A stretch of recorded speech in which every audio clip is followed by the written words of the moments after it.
আমরা জেনপাস ইউজি 2021-এর একটা পিওয়াইকিউ এখন দেখে নেব। কি কোয়েশ্চেনটা বলেছে যে যদি আলফা বিটা ও গামা কোনো কঠিন পদার্থের দৈর্ঘ্য ক্ষেত্র ও আয়তন প্রসারণ গুণাঙ্ক হয় তবে এই অপশনগুলোর মধ্যে কোনটা সঠিক হবে আমাদের জানতে চেয়েছে। 2021 সালের প্রশ্ন। তো আমরা এর রিলেশনটা কি জানি, alpha equal to beta by two equal to gamma by three equal to আমরা কি ধরে নিলাম, কে ধরে নিলাম। ঠিক আছে, তাহলে এখান থেকে আমরা আলফা ইকুয়াল টু কি বার করতে পারি, এখান থেকে আমরা আলফা ইকুয়াল টু বার করতে পারি কে, কারণ এখানে নিচে 1 আছে। বিটা ইকুয়াল টু কি করতে পারি 2কে, এবং গামা ইকুয়াল টু কি হতে পারে 3কে, তাই তো।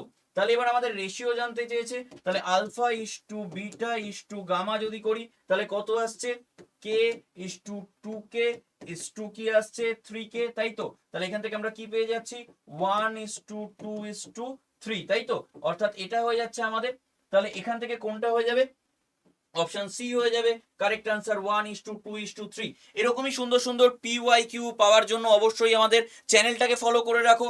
আর যদি আমাদের ক্লাসের নোটস, ফ্রি পিডিএফ, ক্লাসের লিঙ্ক সবকিছু পেতে হয় তাহলে অবশ্যই তোমরা 9681262518 এই যে নম্বরটা, এই নম্বরে হোয়াটসঅ্যাপে হাই পাঠাও এবং জেনপাস বলে যে গ্রুপটা আছে সেই গ্রুপে অবশ্যই জয়েন হয়ে যাও। আবারও বলে দিলাম 9681262518 এই নাম্বারে হোয়াটসঅ্যাপে হাই পাঠাও এবং অনেকগুলো গ্রুপের লিঙ্ক আসবে, তার মধ্যে জেনপাসের যে গ্রুপ সেই গ্রুপে তোমরা জয়েন হয়ে যাও। যদি আমাদের জেনপাসের সুশ্রুত ব্যাচ সম্বন্ধে জানতে চাও বা নিতে চাও তাহলেও তোমরা এই নাম্বারে হোয়াটসঅ্যাপ করতে পারো আমাকে। তাহলে দেখা হচ্ছে ঠিক এরকমই কোনো একটা পিওয়াইকিউ নিয়ে পরবর্তী ভিডিওতে। থ্যাংক ইউ সবাইকে।